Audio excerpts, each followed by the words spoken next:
Boa tarde aos brasileiros, boa noite aos portugueses. Nada melhor nessa vida do que sorrir, né? Já dizia o ditado, rir é o melhor remédio.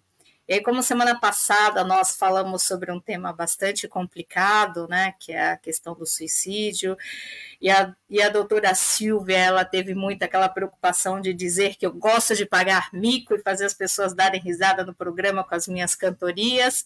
Nós decidimos falar sobre algo que é comum para nós, apesar da doutora Silvia sempre estar com uma cara bastante séria, ela tem um outro lado que é divertidíssimo, e ela, inclusive, é responsável aí por alguns grupos de humor que nós fazemos parte, eu, do Dr. Paulo, doutora Andréa, doutora Silvia e outros tantos amigos, porque, como ela mesmo coloca no nosso grupo, rir é o melhor remédio.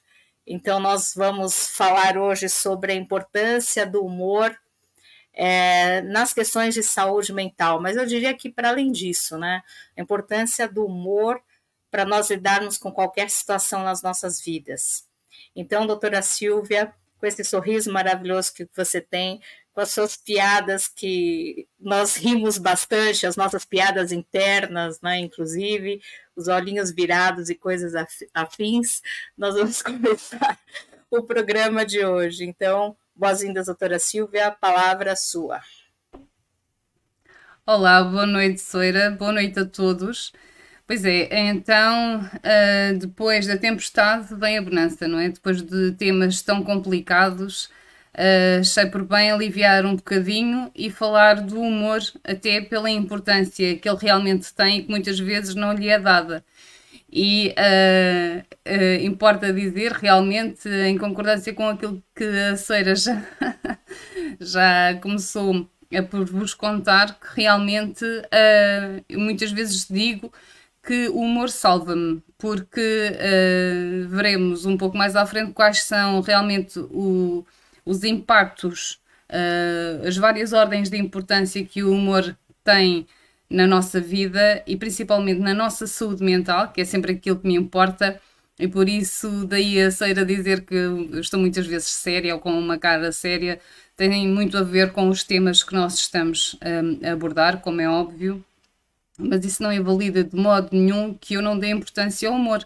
Aliás, um dos grupos que eu criei e que mantenho até hoje chama-se Humor é Coisa Séria, do qual não só a Soeira, o Dr. Paulo, a doutora Andrea e o meu chefe de trabalho também faz parte, porque eu acho que é mesmo muito importante nós podermos exorcizar e alimentar o humor por aquilo que representa, pelo impacto que tem nas nossas vidas. Eu costumo dizer que o humor salva-me porque uma das coisas, não querendo já estender-me, entretanto depois desenvolverei, mas uma das coisas que o humor faz é desvalorizar. Não significa que nós não demos importância àquilo que nos está a acontecer, mas muitas vezes ajuda a relativizar e algo que eu pelo menos tenho para mim e que no meu caso me tem servido é muitas vezes até brincar comigo própria e não me levar demasiado a sério. Eu considero que se eu for a primeira a gozar comigo, a brincar com as minhas condicionantes, com as minhas características menos boas, que eu não gosto muito de usar a palavra defeito, não só com relação a mim, mas no geral. Acho que nós temos as nossas características, mas algumas até são bastante engraçadas e se nós formos os primeiros a rirmos de nós próprios, também nos protegemos um bocadinho do olhar dos outros e assim rimos com os outros e não permitimos que os outros façam um pouco de nós ou nos humilhem.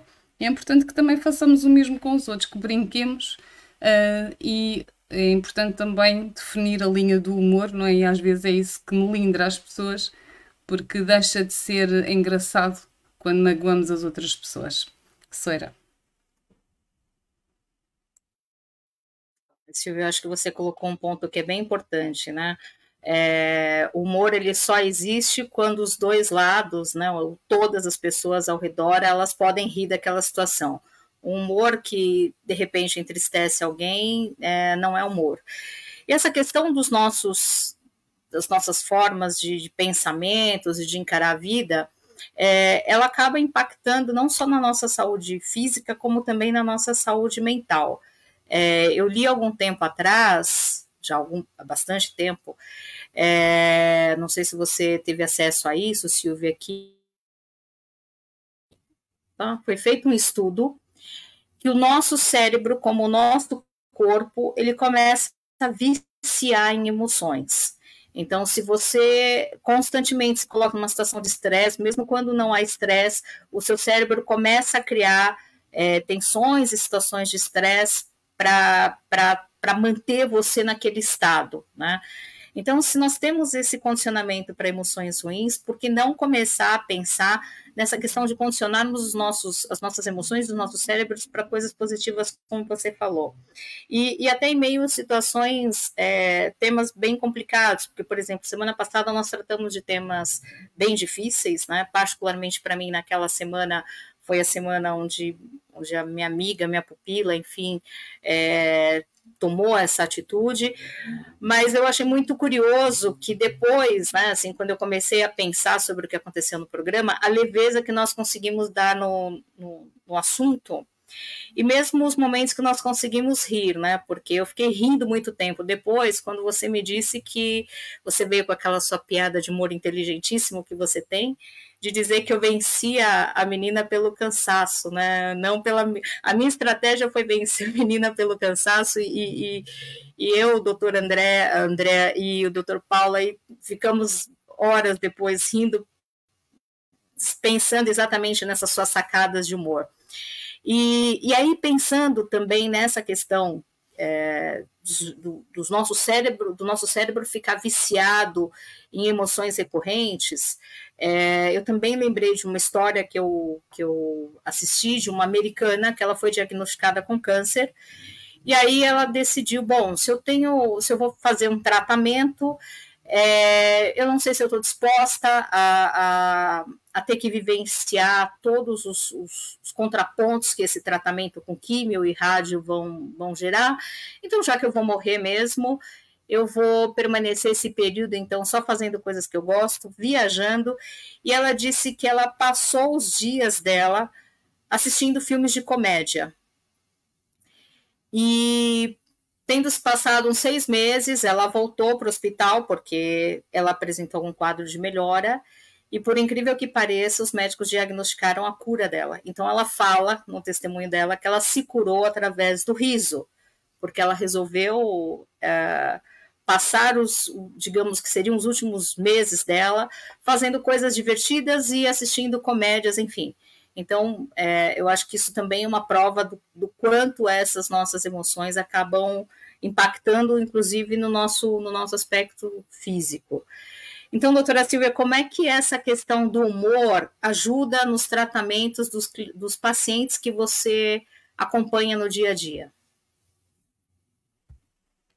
Bom, aí outro aspecto, antes de responder a esta tua pergunta, que eu gostava de desmiuçar um bocadinho, que tem a ver precisamente com esses vícios emocionais que nós temos, que eu diria que são aquilo a que nós nos habituamos e que quando não experimentamos, não nos mostram ou por nós próprios não experimentamos emoções diferentes, temos tanto receio que preferimos às vezes uma má emoção do que uma emoção nova, não é? E isto acontece com quase tudo nas nossas vidas, porque nós trabalhamos um bocadinho num sistema, digamos assim, de poupança, em que grande parte das coisas que nós fazemos são automáticas. Nós temos um processamento automático que nos protege e que nos impede de, a cada vez que nós fazemos uma coisa que é habitual, termos que nos adaptar. Se nós fizermos sempre da mesma forma, então é quase como se não precisássemos de usar a nossa bateria toda, usamos só um bocadinho, porque ele já sabe o caminho, já sabe aquilo que acontece. Por isso é que muitas vezes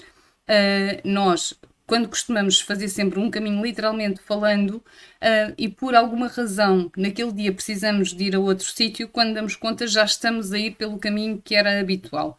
E isto nos outros caminhos do nosso cérebro também acontece a mesma coisa. Quando nós habitualmente resolvemos alguma coisa de uma determinada forma, ou quando reagimos emocionalmente de uma determinada maneira, mesmo que seja outra situação, ou que tenhamos, ou que seja mais adaptado a reagirmos de forma diferente, a nossa primeira tendência é reagirmos daquela forma, porque é aquilo que, digamos assim, a nível cerebral, é o que está mais disponível, é aquilo que é mais habitual, como se tivesse, eu costumo dar este exemplo, como se estivesse na gaveta de cima, aquela que está mais à mão.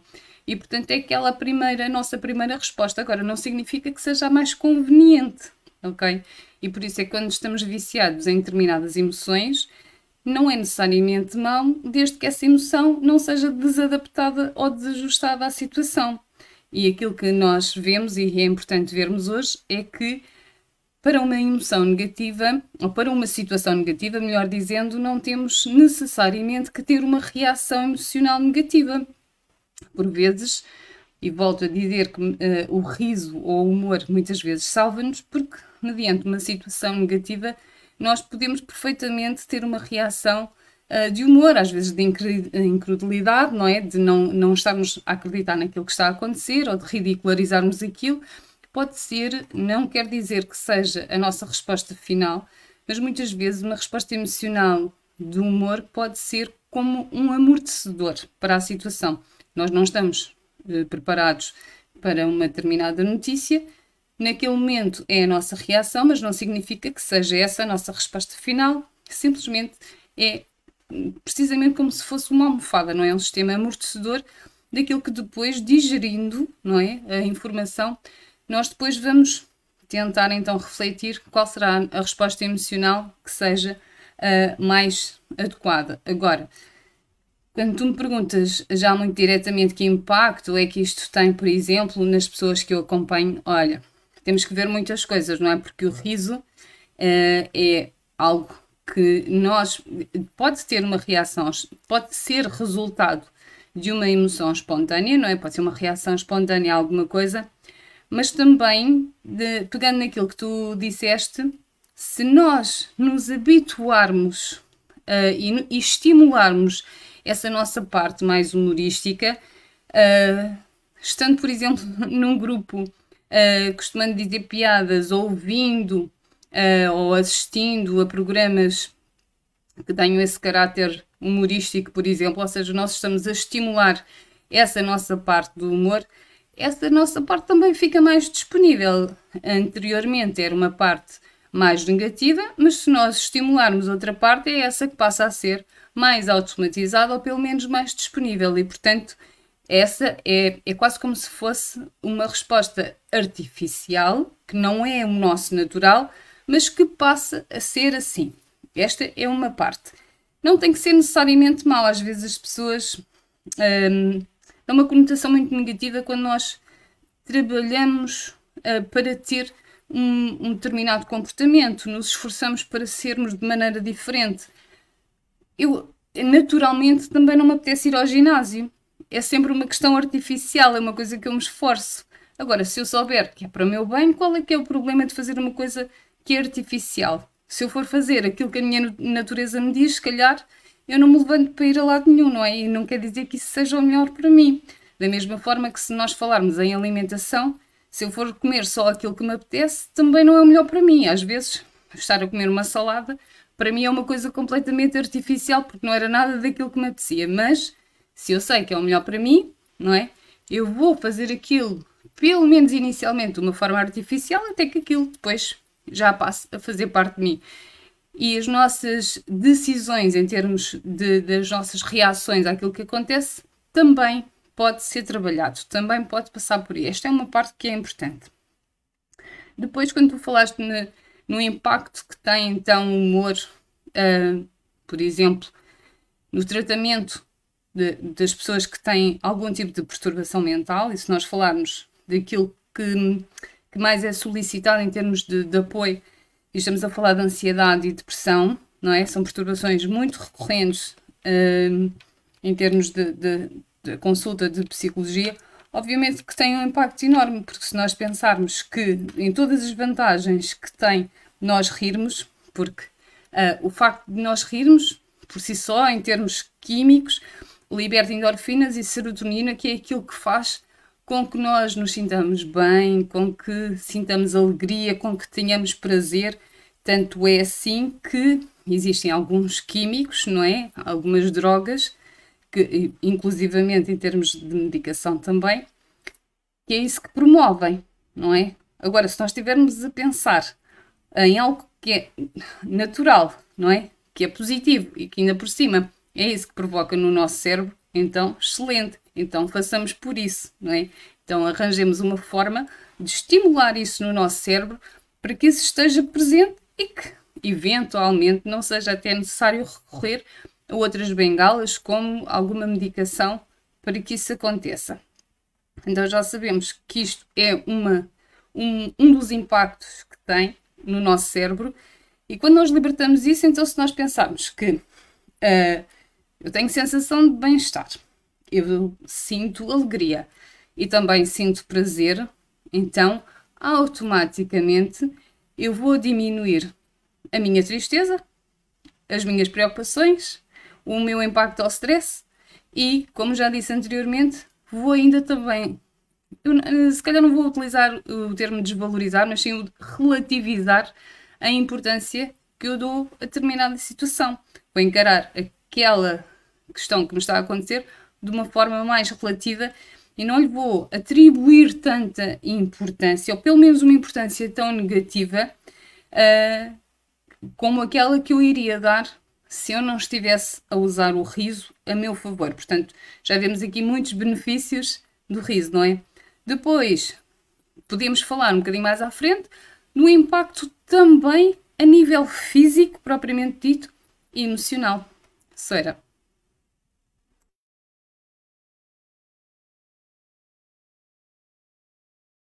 Essa questão do físico, eu já te trouxe aí o exemplo da americana que já se curou, né?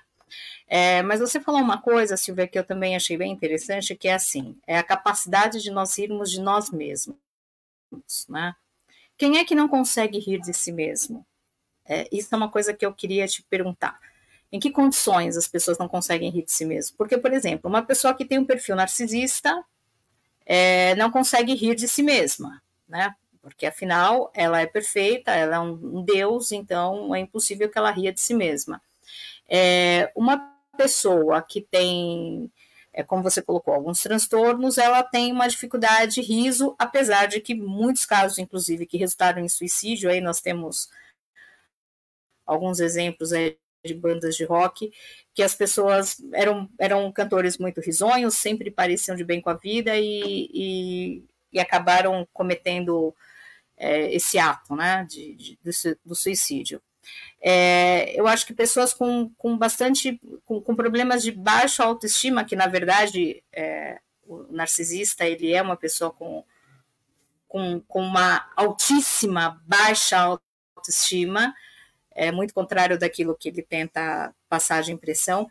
Mas assim, eu queria saber de você, assim, como é que as pessoas, quem é que não consegue rir de si mesmo e como é que nós podemos começar a aprender isso, né? Porque eu acho que esse é um dos maiores desafios, né? Nós estamos constantemente falando de autoconhecimento aqui e acho que a primeira coisa antes de você aprender a rir das circunstâncias ao seu redor é aprender a rir de si mesmo e das coisas que te acontecem, né?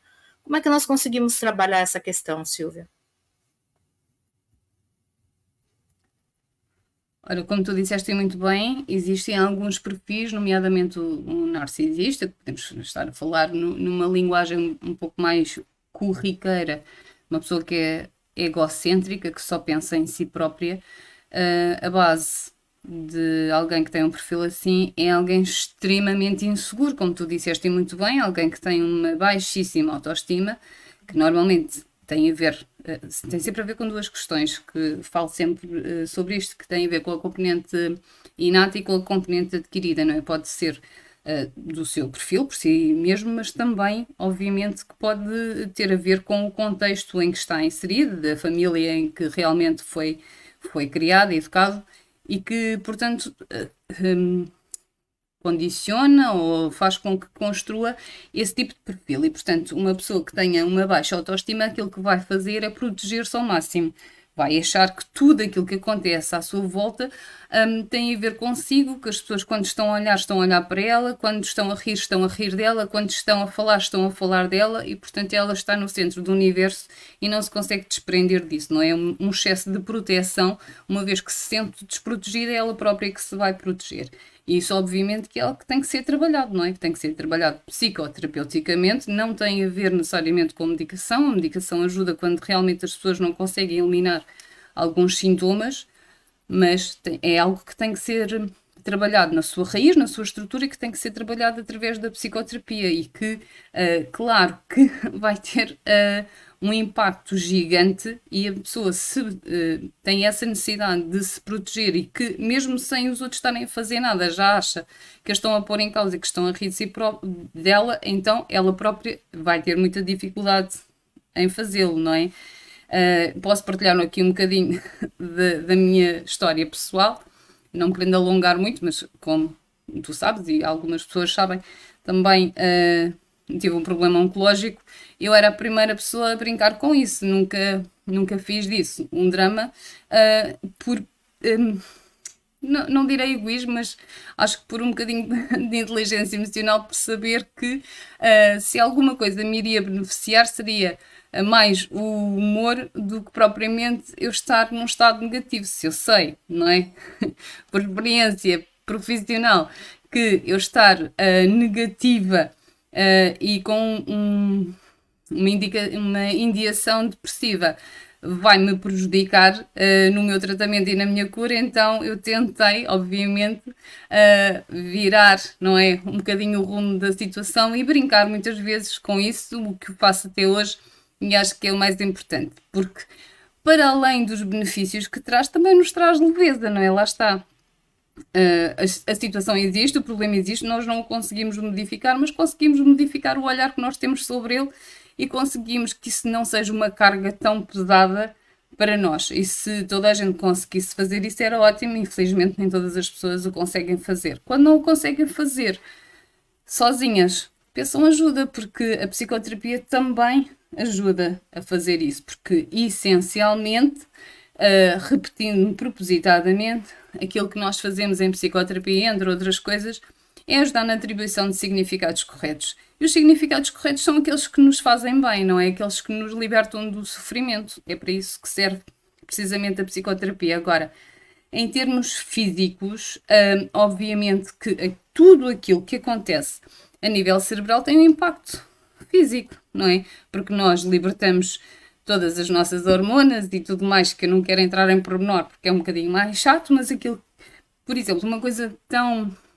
básica e simples é nós sabermos que quando nós rimos aumentamos o nosso fluxo sanguíneo, não é? Nós aumentamos, o nosso sangue começa a bombear mais e, portanto, isso é das melhores coisas que nós temos, né? Nós termos o nosso metabolismo a trabalhar melhor, a trabalhar mais rápido, isso vai ter impacto em tudo. Por exemplo, naquilo que nos protege mais, é quase como se nós ficássemos com um verniz interior que nos protege, que é fortalecer o nosso sistema imunológico. Então vamos pensar, se rir aumenta o fluxo sanguíneo, e se isso por si só nos ajuda no nosso sistema imunitário, então que o façamos sempre que possível, não é? Porque isso por si só é ótimo. E depois pensarmos em todo o impacto que tem, não só aumentar o nosso fluxo sanguíneo, mas também a proteção do nosso sistema imunitário. Se estivermos ainda a falar da questão do fluxo sanguíneo, então nós podemos pensar nas questões do coração, não é? Das doenças cardiovasculares, que nós precisamos tanto do nosso sangue a bombar, não é? Isso também nos vai auxiliar em termos da nossa pressão arterial e de todas as doenças que estão relacionadas com isso. Já vamos só imaginar, rir é quase automedicação, não é? Uma proteção que quase que nos faz nem sequer ter que tomar medicação de prevenção, e é natural e é ótimo, é uma coisa super positiva. Depois, para além do melhoramento do funcionamento cardíaco e tudo aquilo que nós falamos, então, se nós voltamos à questão de tudo aquilo que nós sentimos, porque imagina, eu agora estava-te a dizer isto e estava a pensar, por exemplo, nos batimentos cardíacos, nós quando temos arritmias ou temos algum problema cardíaco, muitas pessoas, quando estão ansiosas, por exemplo, não é? Associam às questões cardíacas. Se nós melhorarmos toda a nossa condição, melhoramos também as doenças psicossomáticas, não é? Se nós estivermos a falar nas questões que são resultantes das nossas questões emocionais, então nós estamos a proteger não só a parte emocional, que podemos estar a falar da depressão, da ansiedade, do stress, mas depois também de questões físicas muito concretas e que tenham a ver com o nosso metabolismo, com o aceleramento do nosso metabolismo, com o nosso fluxo sanguíneo. É quase como se nós, lá está, como se nós nos protegêssemos, não é? É um sistema preventivo, natural e ótimo, ainda para mais super positivo. E que depois promove as questões sociais, que já falarei mais à frente. Soeira. Silvia, você me fez lembrar de uma coisa que meu pai dizia quando nós éramos criança.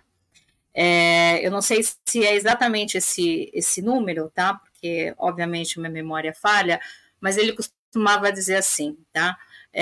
Para sorrir, você emprega 16 músculos, para chorar, 32. Então, escolha o que você vai ter que despender menos esforços, né? Escolha sorrir. E aí, só que aí, Silvia, eu também estava pensando num outro ponto, né? Nós colocamos agora a importância de tentar sorrir de si mesmo e das suas próprias circunstâncias, mas e quando nós temos um outro cenário, que é totalmente o oposto disso, de quem ri de tudo e de qualquer maneira, a ponto de se tornar uma coisa assim, tipo, não, chega, né? Isso é excessivo demais, né? Como é que é essa situação, Silvia? O que está por trás desse contexto, desse riso desproporcional, desse riso que chega uma hora que você fala assim, ok, nós temos que ter leveza, enfim, mas rir de tudo também como já diz a música, né? Rir de tudo é desespero, né? Como é que você encara essa situação do rir demais, né? A primeira coisa que nós temos que fazer é fazer o rastreio das drogas, não é? Porque essa é a primeira questão, porque muitas vezes esse riso desproporcionado, isto que eu estou a dizer pode dar vontade de rir, mas é a verdade, é que muitas vezes um riso desproporcionado ou desadequado, pelo menos mediante a situação, quando é em exagero, obviamente que pode estar associado a consumos de droga. E, portanto, essa é a primeira coisa que nós temos que fazer. Quando isso não acontece, grande parte das vezes também tem a ver com alguma limitação cognitiva, ou seja, quando eu te estava a dizer que rir ajuda a relativizar, ou seja, nós temos plena noção daquilo que nos está a acontecer, simplesmente nós decidimos, é uma decisão consciente, lhe atribuirmos menos valor, nem que seja para protelar durante algum tempo a nossa reação como sistema amortecedor. Portanto, em momento algum, nós estamos a perder a consciência, ou estamos inconscientes mediante aquilo que está a acontecer. É uma decisão nossa reagir de uma forma que nos é mais favorável, e isso é uma forma super inteligente de viver e de lidar com as situações. Quando tu me estás a falar de alguém que ri por tudo e por nada e de uma forma completamente desadequada, a partir daquilo que me parece é que é alguém que não consegue atribuir o real significado das situações, em que é completamente despropositado e, portanto, aquilo que provavelmente tem um impacto ou que é uma coisa negativa, não tem noção, ou seja, não tem consciência da importância que aquilo tem, da profundidade, da negatividade, do perigo, por exemplo, e então a reação é de riso. Pode ainda ser uma questão nervosa, ou seja, há pessoas que, por exemplo, em situações de extremo stress, como por exemplo a morte de alguém ou no funeral de alguém, isto já aconteceu, ser uma reação completamente desajustada de ataques de riso que são difíceis de parar, não é? Mas isto são situações muito concretas e específicas. De uma forma geral, quem leva a vida a rir de tudo e de nada, e quando nós estamos, por exemplo, a chamar a atenção, a dar-lhe uma informação ou coisas do género que são importantes, e a pessoa está a rir-se na tua cara ou está-se a rir da situação, então significa que o nível de consciência dela não é igual ao teu, não é? Neste caso, e que, portanto, existe ali, muito provavelmente, algumas questões cognitivas que impedem que consigam dar a atribuição correta da situação, daquilo que está a acontecer. Soeira.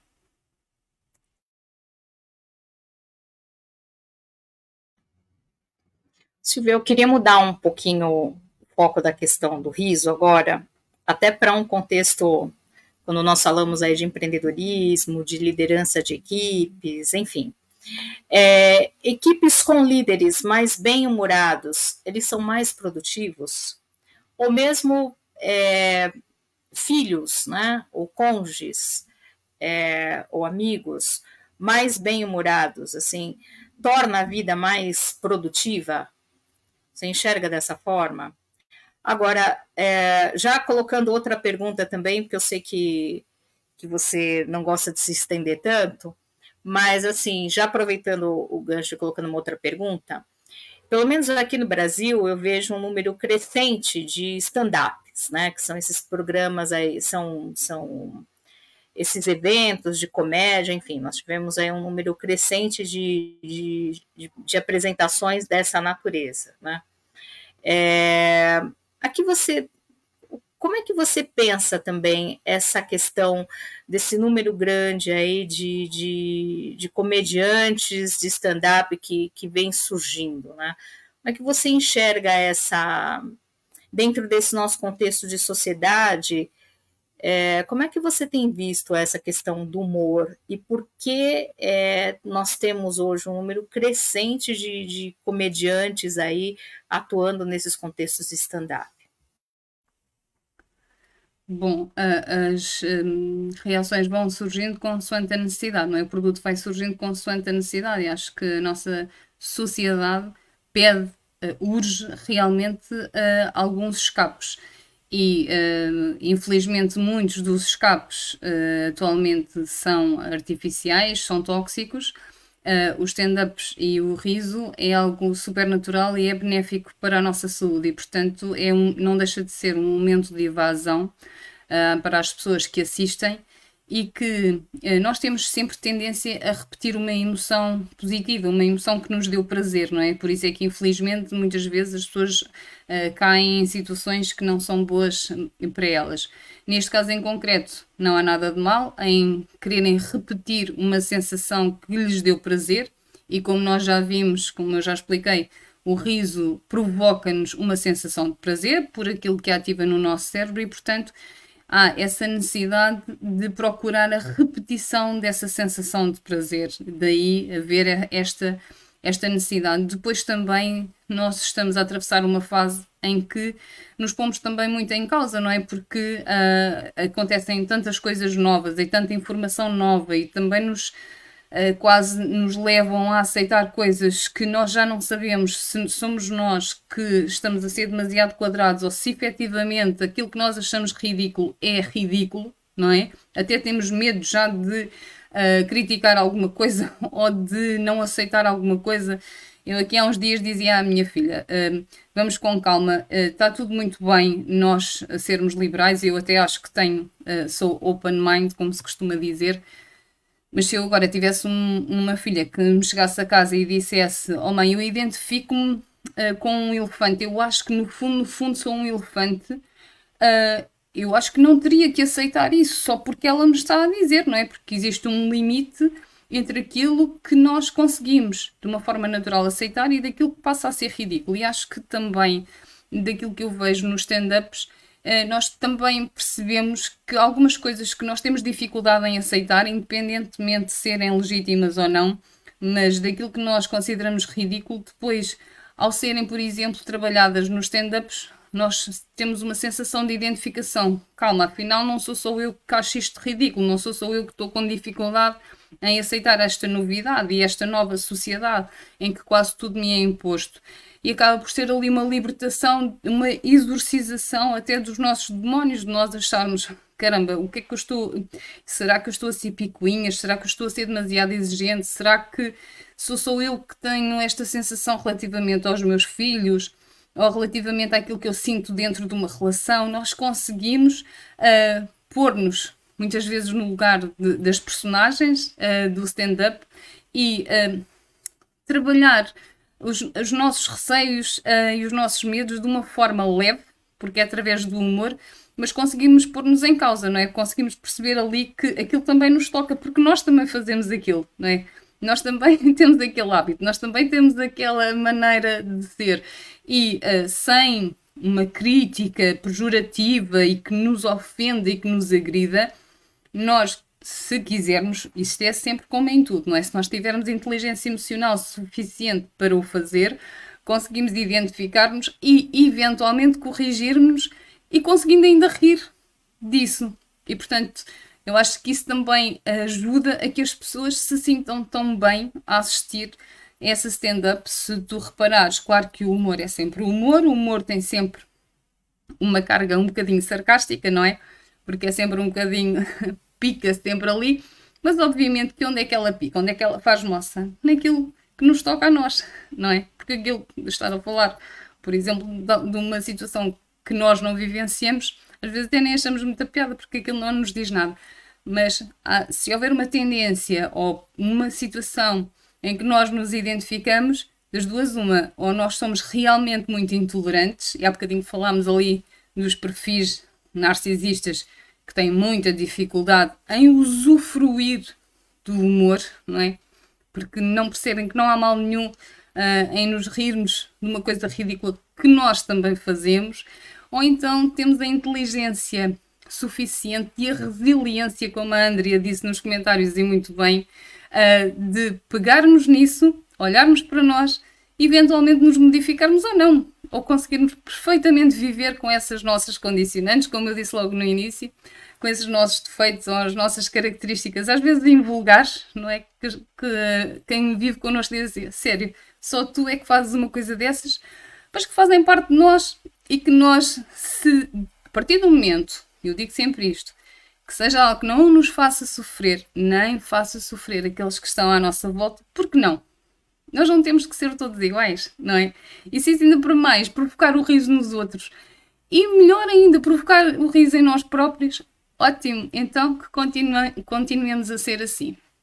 Pegando na tua questão, que tem a ver com o facto de será que um líder com sentido de humor é melhor, ou um parceiro, ou o que quer que seja, quero acreditar que sim, porque se nós não estivermos a falar daquela personagem que tu estavas a dizer há pouco, que se ri por tudo e por nada e que parece um tontinho porque não atribui o real significado às coisas e é por isso que tudo para ele é motivo de riso e de chacota, nós então estaremos a falar de alguém que é inteligente emocionalmente falando, não é?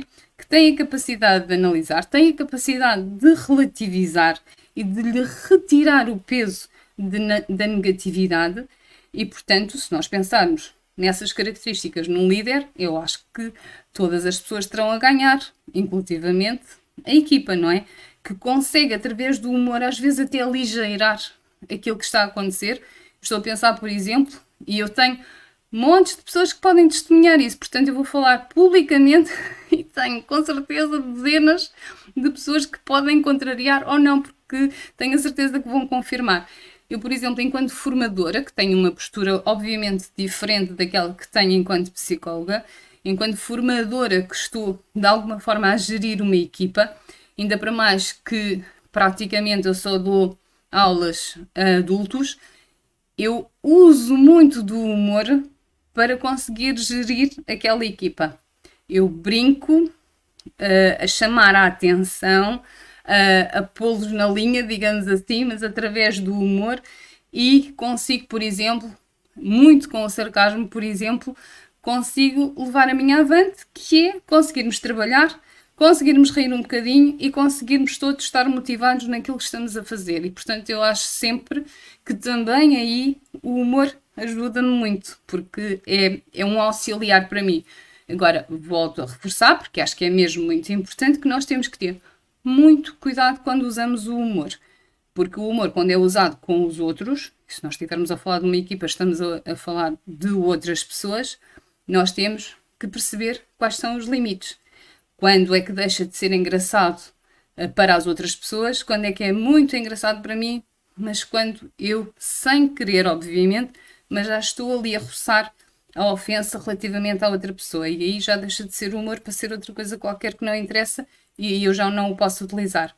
Acho que numa relação pessoal, seja uma relação amorosa ou uma relação de amizade, acontece exatamente a mesma coisa. Temos todos a ganhar, porque se nós pensarmos em todos os benefícios que eu falei, a nível emocional e a nível físico, então teremos tudo a ganhar. Se eu pensar que socialmente, não é? Estamos a falar aqui já na questão dos amores ou até familiares e dos amigos.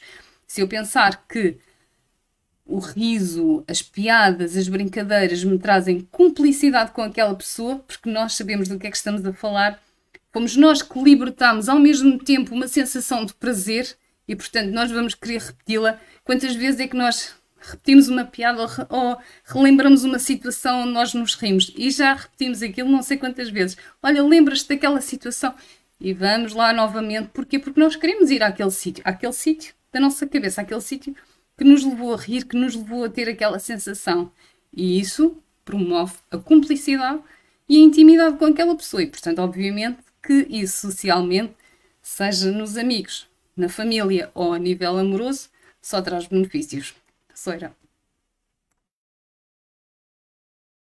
Bom, Silvia, eu tenho outro ponto. Eu acho que seria correto dizer que, levando para esse tópico que você trouxe, seria correto dizer que as pessoas muito inteligentes, elas costumam ser bem-humoradas, né? Porque o humor faz parte dessa inteligência, né?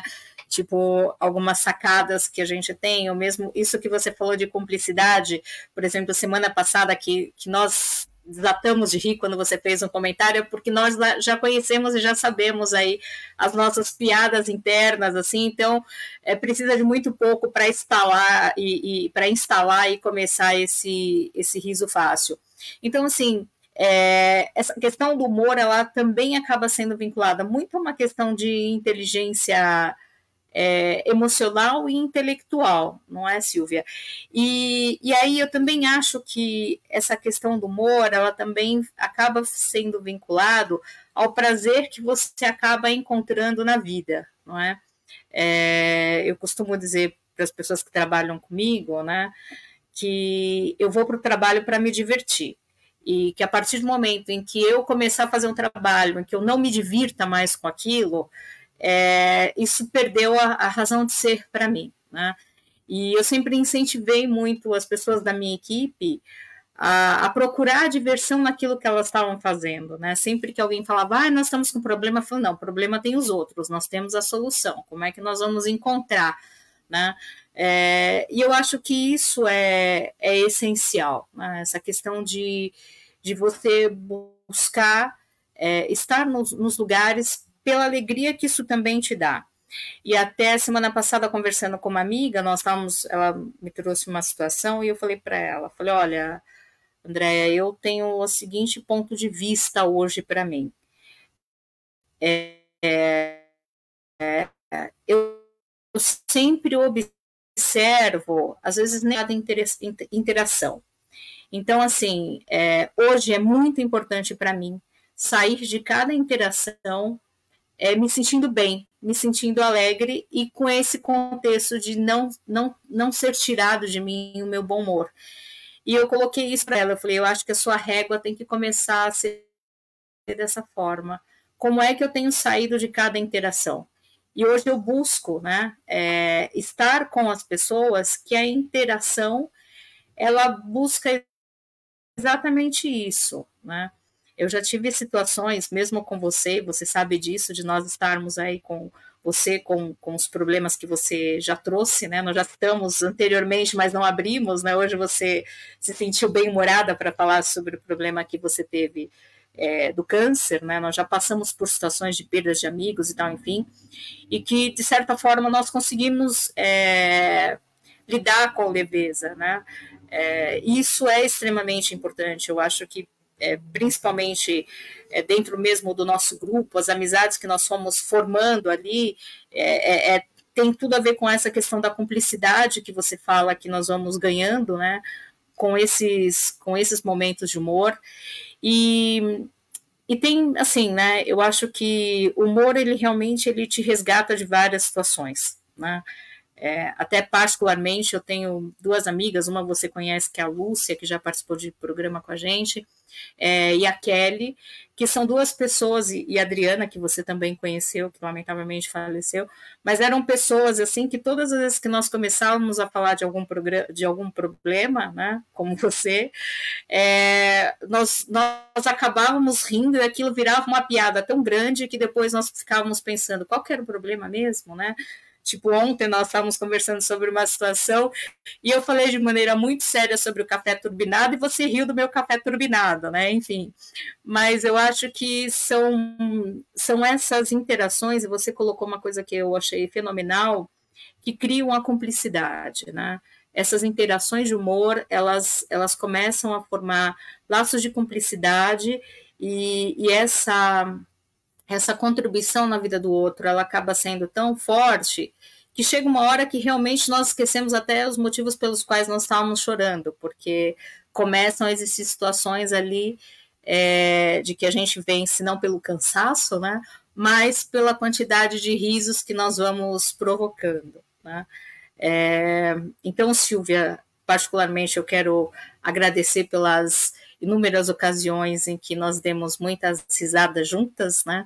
Seja pelo nosso convívio entre amigas ou pelo convívio que nós temos com os nossos outros amigos, e agradecer também tantas pessoas que passam pelas nossas vidas e proporcionam esses momentos de alegria que são tão importantes, né? Eu acho que se as pessoas entendessem que isso daqui realmente é uma passagem, né, e que nós corremos o risco de nem estarmos por muito tempo juntos, né, talvez nós conseguíssemos levar a vida com a leveza e com o bom humor que a vida requer, né? Não que não tenham momentos aí que nós estejamos embaixo, mas eu acho que são essas pessoas que procuram olhar as questões com bom humor, que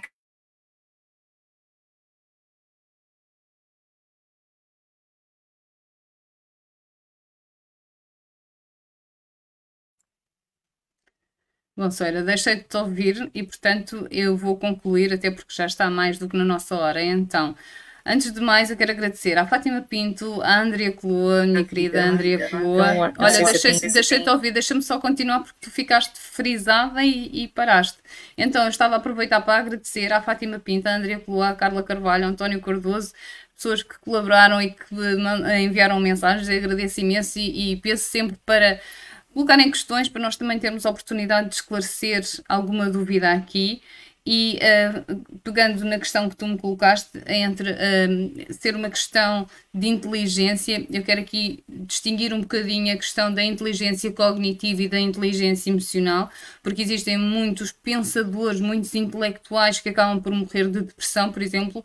Existem muitos suicídios, por exemplo, em pessoas que são extremamente inteligentes, mas se nós formos pegar numa lupa, são pessoas que cognitivamente são muito evoluídas, mas que emocionalmente não conseguiram encontrar o equilíbrio.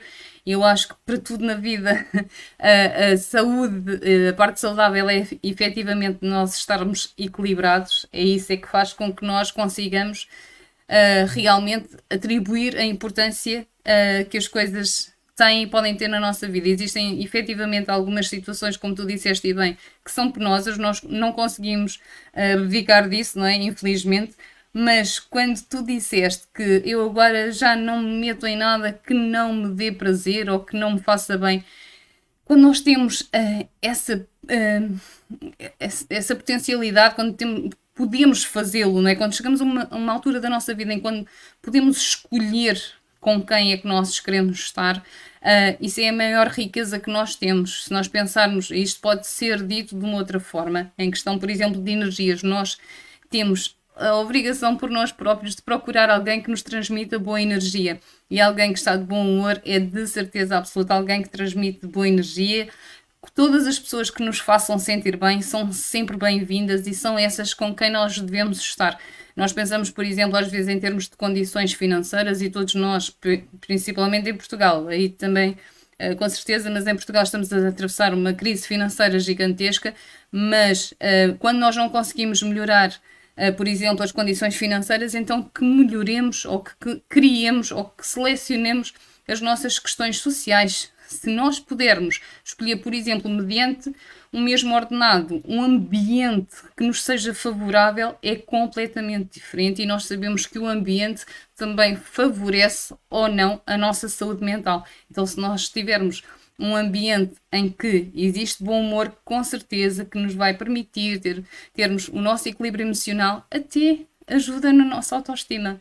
E, portanto, eu quero, então, só em jeito de resumo, relembrar que o riso melhora a circulação, a respiração, o fluxo sanguíneo, ajuda na nossa autoimunidade, no nosso sistema imunológico, diminui as nossas doenças psicossomáticas, diminui também o impacto que o stress tem em nós, ajuda a relativizar e, portanto, com certeza que não irá promover a depressão ou a ansiedade ou o stress.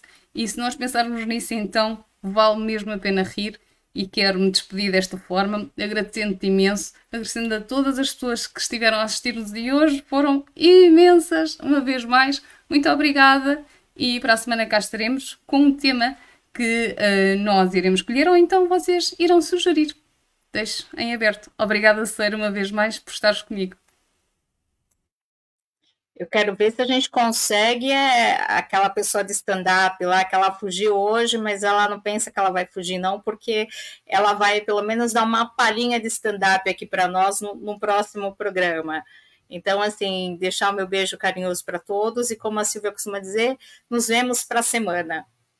Forte beijo.